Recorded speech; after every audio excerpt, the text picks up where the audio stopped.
నమస్తే, welcome to hit TV. ఎంతో ఆసక్తిగా ఎదురుచూసిన G20 లీడర్స్ సమ్మిట్ భారతదేశం తలపు మీద ఉన్నందున సాంప్రదాయాలు అధికంగా ఉన్న దేశం వచ్చే అతిథుల మనసులను దోచేందుకు సర్వం సిద్ధంగా ఉంది.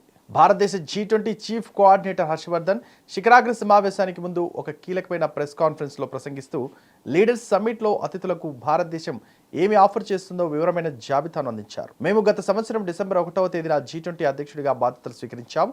మేము మా అధ్యక్ష పదవిని ఈ సంవత్సరం నవంబర్ 30వ తేదీన ముగిస్తామని తెలిపారు. Also have an immersive display which has again some of the best illustrations of every country that is a part of our G20 presidency.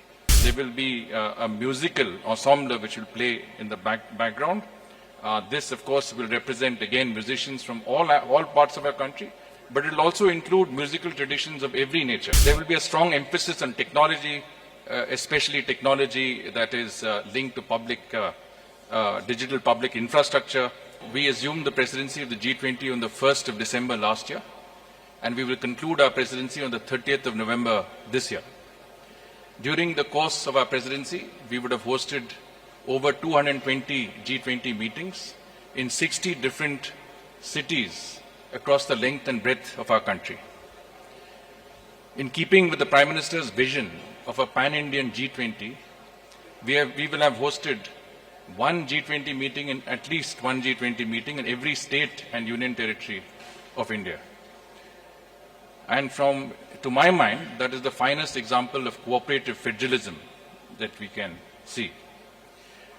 Now, the effort has been, of course, to take the G20 down to the grassroots level through a process that we call Jan Bhagiyadari, which is a people's participation movement. And whether it is through the G20 University Connect or the G20 Model School or quiz, essay and painting competitions and festivals, the G20 has been popularized and taken down to the grassroots levels in our country. We have also looked at the G20 as an opportunity to highlight and showcase India's rich cultural heritage and diversity and our tourism potential. And in that context, we have hosted over 300 cultural events with the participation of over 18,000 of our cultural artists and exponents. Of course, we have also made our presidency an inclusive one. Sherpa has already mentioned that we've had very significant participation from the global south and from Africa.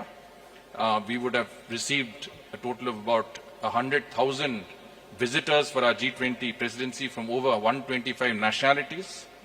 And for many of them, this has been the discovery of a new India.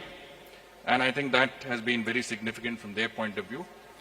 Clearly, the G20 presidency will bring economic benefits to our country and to our citizens, and that's also been a very important objective.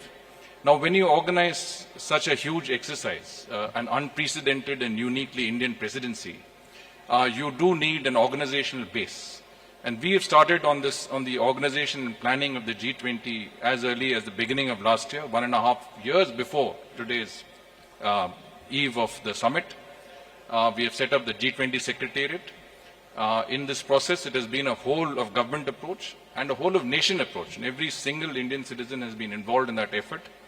And it's very important to note that about 15 million of our citizens have been directly involved in the participation of some G20 event or the other across our country.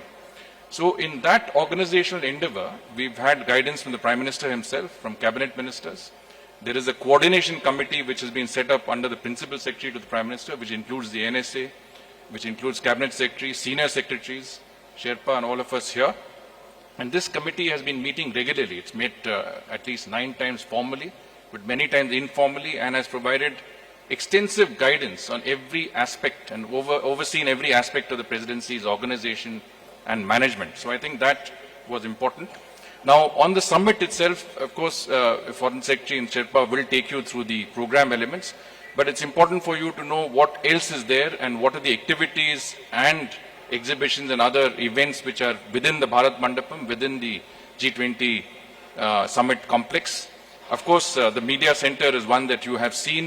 Both halls 4 and 5 have been earmarked for the media center. We expect to host between 2,000 and 3,000 international and domestic media here. It will be a state-of-the-art media center with over 1,300 workstations, high-speed internet, and Additional Secretary XP would have communicated to you the other aspects of this media center. There is an emphasis on the cultural aspects of our presidency as well. There is a very unique exhibition which is called the Cultural Corridor, which will be on display at the convention center. This involves the display of cultural artifacts and objects from different countries, both tangible and intangible heritage, but also natural heritage. So this has some very, very interesting exhibits, which the details of which will be available with you. We also have an immersive display, which has, again, some of the best illustrations of every country that is a part of our G20 presidency. And all of this, again, is at the convention center. There's a democracy cube, which is also there. And what we will certainly do is that we'll make this available, we'll make this open to the media and the public after we finish the immediate summit. And this would be a very interesting exhibition to see. Besides that, we have the Mother of Democracy exhibition. India is the largest democracy, vibrant democracy over the ages, has arranged an exhibition which would be essentially narrating the 7,000-year tradition of democracy in our country from the ancient to the modern. There will be 26 interactive panels which would be available in all of the G20 languages. There are apparently 16 languages in which this will be available. There is also a bronze replica of a girl from the Sindhu Saraswati era, 2,500 to 3,500 years before. And this is a very unique part of the exhibition, at the center of the exhibition. And there will also be someone who will greet everybody. It's artificial intelligence driven, so it's a technology oriented platform. And of course, the person who will greet will also provide an introduction to India's age-old democratic traditions in their respective languages.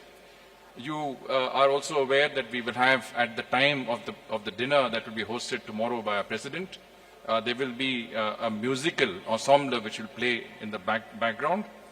This, of course, will represent, again, musicians from all parts of our country, but it will also include musical traditions of every nature, whether it's Hindustani, Carnatic, folk, bhajans. Every aspect of music in our country will be covered by these 77 musicians, who would also include young students, people who have some disabilities, but also people who are from different walks of life across our country. They will also be displaying some very rare instruments, musical instruments, which I've hardly ever seen or played in our country, but this is something that is an opportunity for us to see so many rare instruments coming together in this particular area. Now, there will be a strong emphasis on technology, especially technology that is linked to public, digital public infrastructure. And in that context, we will have a few exhibitions at the media center. ఈ video కనుక నచ్చినట్లయితే please like and share and subscribe. Hit TV app, all the success for their launch. Please download the app. Download the Hit TV app now. Please download the app now. Please download the app now. Please download the app now. Download the app now.